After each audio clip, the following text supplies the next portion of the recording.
Happiest of Fridays. And welcome to another edition of 5 Horror Movie Fun Facts starring.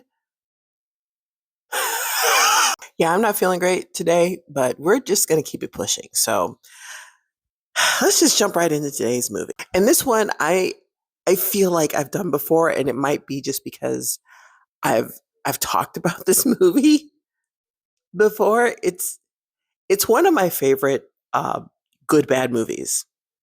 Bad good movies. Anyway, his movie, Frankenhooker, 1990. Fun fact number one. This movie cost $1.5 million and took 12 years to make. Now, 1.5 million is one of at the time this makes Frankenhooker one of the most expensive movies in 1990. But as expensive as that is, they still had some budget issues. Like, for instance, at one point, they used up all of the funds that they had left on the movie on the infamous hooker exploding. Don't at me. That's what they called it. Okay. I feel weird calling it sex worker exploding scene. Okay. It's a scene where ladies of the night explode. I'm not kidding. Anyway, they still had the lab scenes to do when they received this information. And the director asked the producers, and I quote, "How the fuck am I supposed to film this lab scene?" Which is a valid question, being that they had no money left. Director Frankenhooker decided to found a way around that by hiring someone who was unlicensed in pyrotechnic, probably like a friend or something. Actor James Lorenz recalled of this when they were setting up the pyrotechnics for said scene.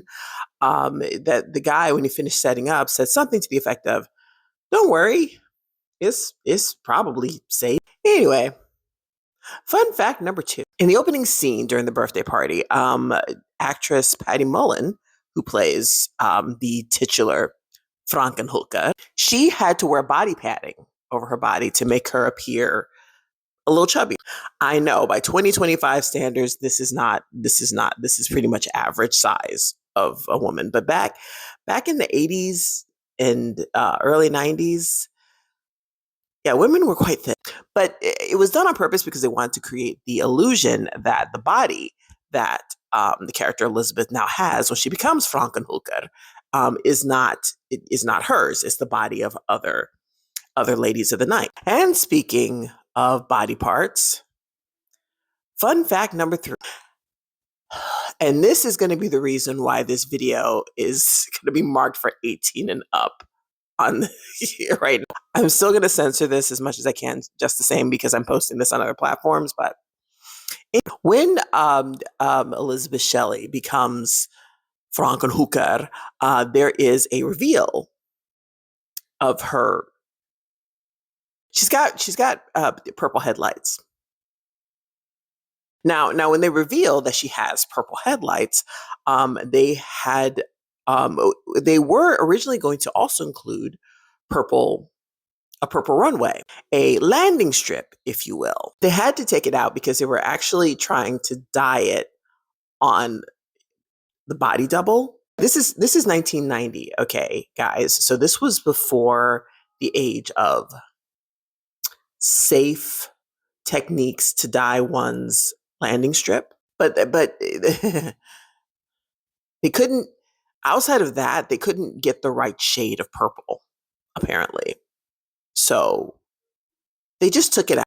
Some poor stunt woman walked around with a purple cooch for this movie. Oh boy. Fun fact number four. Okay, so the initial release of this movie was delayed because the MPAA was like, what? Director Frankenhooker basically said that when he talked to a representative for the MPAA, because they were trying to get an R rating, you see, and so they weren't giving it to him, so he called the production company and spoke to the secretary, and the secretary told him, and I quote, "Congratulations, you're the first film rated S." And then he asked, "S for schmeck?" They said, "No, S for poop." And finally, fun fact number five. So this was Henenlotter's first SAG film. Now, if you don't know what SAG is a guild. It's kind of a union for actors. And if you're a SAG film, then you pretty much have to use actors from the SAG guild. So Henenlotter ran into a problem when he tried to hire actresses from the SAG guild, but none of them were willing to do nudity, which is required for this film. So Henenlotter decided to go to a topless bar and hire several dancers to do the part. Now, because they were not initially SAG members, they all had to sign up and become members of SAG, which kind of inadvertently, it's a pretty neat thing, I think. Also, bonus fun fact, Dario Argento, who is also known as the godfather of Giallo, he once said that this film was the best film of 1990, which is crazy, which is crazy. But yeah, that's it for this week's 5 horror movie fun facts. Join me again when I shall have another. Okay, bye.